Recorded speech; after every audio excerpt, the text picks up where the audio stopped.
So you visited Ireland, fallen in love with the country and the people, and decided that you'd like to buy a house in Ireland, but you have no idea where to start. No bother at all. Hi, I'm Deirdre. Welcome back to my channel. After living most of my life in the United States, I sold our farm a few years ago and moved permanently to Ireland. Even though I had bought and sold 3 houses and a farm in the United States, it was a vastly different experience buying a house here in Ireland.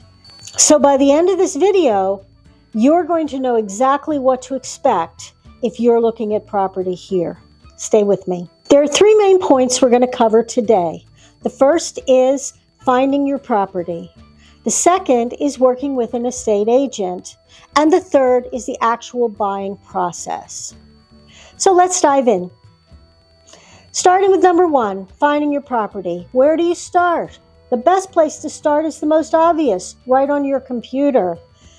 There are 3 primary websites for listings of property in Ireland. The first is daft.ie. Yes, that's daft, as in I must be daft to be thinking about this. No, you're not. It's a great decision. The second is myhome.ie. And the third is property.ie. The IE at the end is for Ireland, obviously, instead of a .com. You'll find the website's a little bit different than you're used to. When you look at the website, you'll have to decide where you want to look. Do you want to be in a city like Dublin or Cork or Limerick or Galway?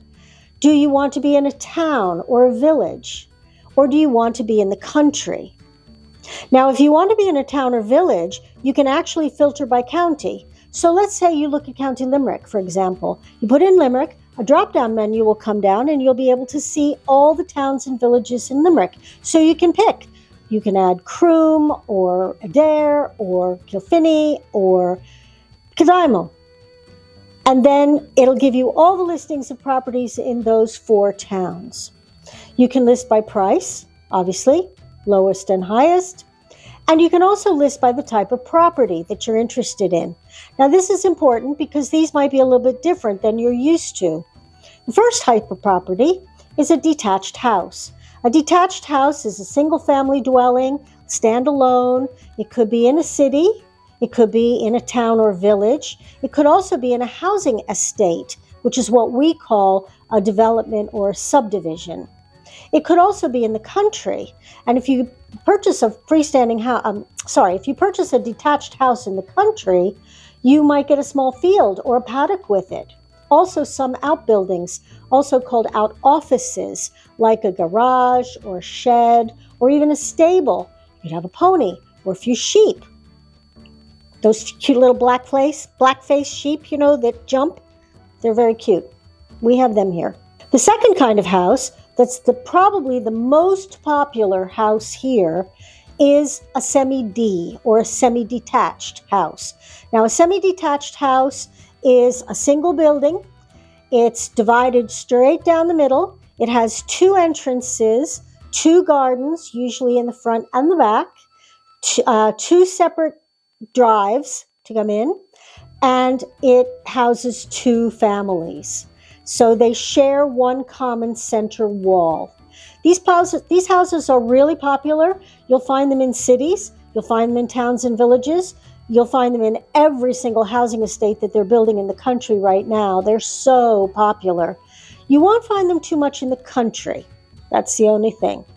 Why are they so popular? I think because they're easier to heat. They share the water systems and they share that one common wall that retains heat, so they keep them a bit warmer. So that's a semi-D or a semi-detached. The third type of house that you'll see is a terraced house. Now, a terraced house is a kind of house that's often in a town or a village along a main street. So all the houses would be attached. They have a front garden, they all have a back garden, and sometimes they might have an area to park in the front, but most commonly you would park on the street. They could be 2 stories or sometimes 3 stories. And then the end of the house on the end is called an end of terraced house, obviously. But that's how it's listed, as an end of terrace house. And the fourth type of property that you'll find quite commonly is a derelict property. Now, why, you ask, would anyone want a derelict property? Because clearly you can't live in it. Well, the reason is because, in essence, you're buying the site. And the derelict property, you might love the location. And the thing about a derelict property is that if there was a dwelling originally on it, you can get planning permission much more easily to build a new house or a new structure on that site. It can be quite difficult in some places to get planning permission for new buildings, but if there existed a structure on the site, you can get planning permission more easily. I would strongly suggest that you take these listings that you look at and the houses that you want to see and print them out. Why? Because if you're coming over to Ireland to see a group of houses like I did, then you want to be able to have the listings to go through and look at the locations and see exactly where they are. Plus, the listing gives you a ton of information right at your fingertips.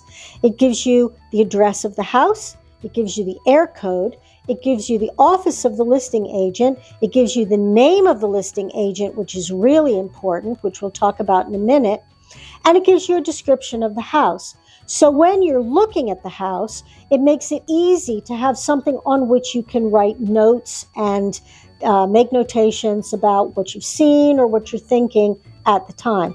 Because otherwise they all start to get jumbled together in your head and you don't remember what you've seen. The other thing about the listing is that don't expect to have as many photos as you might be used to. They've gotten better, but typically there are not as many pictures of houses as there are on listings in the States, and certainly no video. And sometimes the pictures aren't great quality.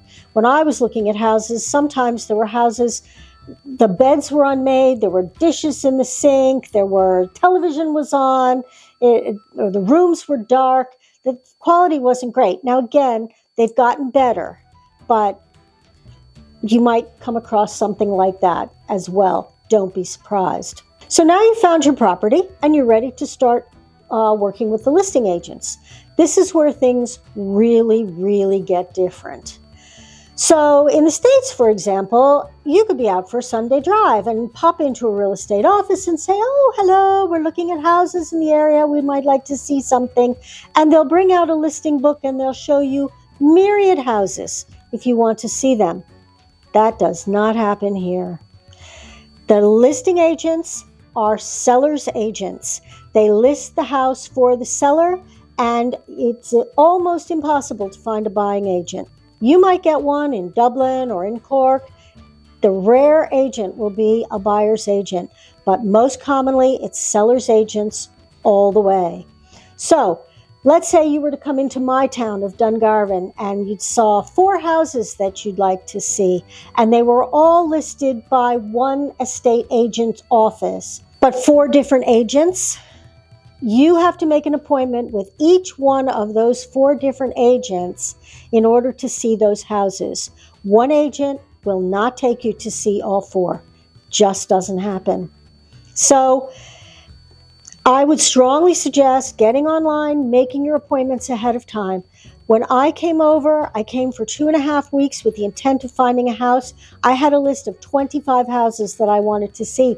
And if I could see 2 in a day, it was really, really good. I even saw one at night. I don't recommend that. That wasn't great. The other thing is, what I started to do was take that printed copy that I had, and because it was so hard to get the appointments that I wanted, I began to go and see the houses myself. I had hired a car. I found the air code. You put the air code into your Google Maps, and it will bring you right to the door of the property. Exactly. Every single time. Every property has its unique air code, and so you need only just put it in and it'll bring you right to the house. So I peered in an awful lot of windows of empty houses when I was doing this. But what I did was I could make the determination Was it too far away? Was it too small? Was it too big? Did it need too much work? Did it just not suit me? Did not what I wanted? And I was able to cross a lot of those houses off the list without ever having to make an appointment with an estate agent.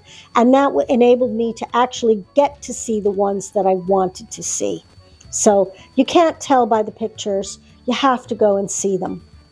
Something else I noticed about the seller's agents was that they didn't seem to spend a lot of time with me. They sometimes would just meet you at the door of the house, unlock the door, and let you in. And they'd stand in the kitchen on their phone, just waiting for you to wander around. They wouldn't go and point things out. Look at this feature and look at that feature and see these closets. Closets, there's an issue. Anyhow, but they didn't really go around with you. They left you to your own. I think that's a cultural thing. But they left you to your own to wander around. But I just always felt like they were kind of rushing me out the door, almost as if they had already decided that this wasn't going to be the house for me and that they were just ready to go. You don't get to develop a relationship with them. You know how you develop a relationship with your agent, the person that's working with you? You don't ever have that opportunity here. So it's a little bit, it just feels different. So be aware of that. They're literally going to come to the door, open the door, say hello. Now they're pleasant. They're very pleasant because, of course, all the Irish people are so wonderful. But they just, open the door, let you in, look around, and off you go. That's kind of what I experienced anyway. So you're ready to put in your bid. You found your house, and now you want to buy it. So you put in your bid. Be aware that there is very little haggling here. If someone has listed their house at 400,000 euros, that's pretty much what they expect to get. They're not looking to get 375. If anything, there might be multiple bidders and they'll bid it up because we have such a housing shortage here. But unlike the States where you bid 25,000 less and they come back with a counter offer and you come back with your counter and then you agree, if you go in low to a buyer here, they will simply reject your offer. It's a flat out rejection. They don't come back with a counter offer. So be aware, that is not how they do it. The listing price is pretty close to what they want for the house, just so you know. Once that the offer is accepted and you agree on the price, then the house goes what they call sale agreed. And the sign outside will have a sale agreed sticker across it. Now that doesn't mean that the house comes off the website like Daft or My Home. It stays there because it's not sold yet, but it is sale agreed. And once you've sale agreed, no one else goes to see it. So backtracking a little bit, sometimes you'll pick out a house that's listed on the website and you'll want to see it. You'll contact the agent and they'll tell you it's no longer available. But don't totally give up hope because the deal might fall through and you might get a chance to look at it again. But the reason it's no longer available is because it has gone sale agreed.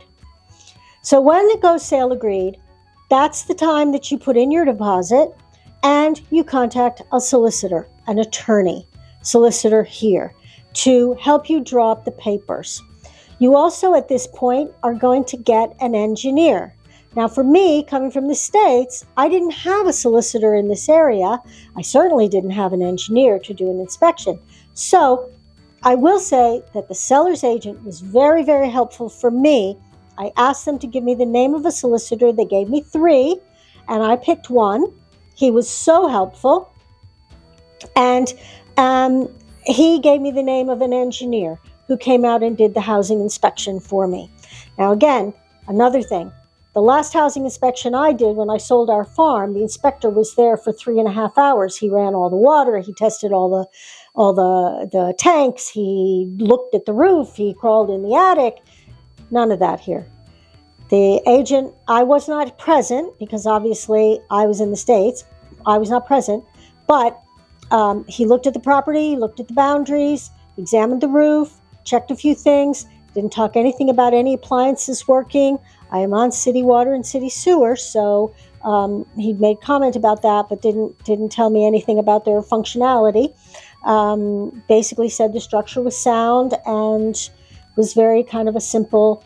There was one tile on the roof that was cracked; it needed to be replaced. However, don't expect that you're going to get the seller to repair those things. It basically is, you're buying it as it is. So if there's a tile on the roof, you can back out of the deal, but they're not going to replace it for you. They'll find another buyer. So you can't go in and start saying, well, I want this fixed and that fixed and something else fixed. They'll just back right out of the deal. So it's definitely a different process. You're buying the house. They're selling it as it is. You're buying it as you see it. So once the report is in, your solicitor might make some comments to you about that. I sent all the money over to the solicitor's office, and he distributed the funds as they needed to be distributed. He paid the engineer. He gave me a list of all the things that I would have to pay for, his fees, so I knew everything up front. It was very, very clear. I knew exactly what I was going to be paid for, what taxes, what titles, what insurance, what his fees were, all of that. I knew everything up front. There were no surprises. It was very good. And then I sent the money over. He distributed it. I was not able to come for closing because I was to close on this house, the week that they closed all the airports in 2020. So my flight was canceled. I could not come for the closing. I had to come 3 months later. But the attorney, the solicitor, attended the closing for me in absentia, signed all the papers on my behalf. And when I came to Ireland, I landed in Dublin, hired a car. I let the seller's agent know that I was coming and said, would I stop by the office to collect the keys? And she said, oh no, we'll just put them under a flower pot in the back garden. So the morning I arrived to my brand new house in Ireland, I came down, pulled in, went to the flower pot in the back garden, lifted it up, and there were my keys, let myself in, and here I am. So that's my story. I hope it's been helpful for you to kind of get a better feeling for what it is like to purchase a property in Ireland. I'm very, very happy here. It's a wonderful experience. I love my little house, and I hope you found this helpful. If you did, please hit the like button. I'd love for you to give me a little like and help the algorithm there, and who knows, maybe subscribe. Thanks a million. Slán go fóill.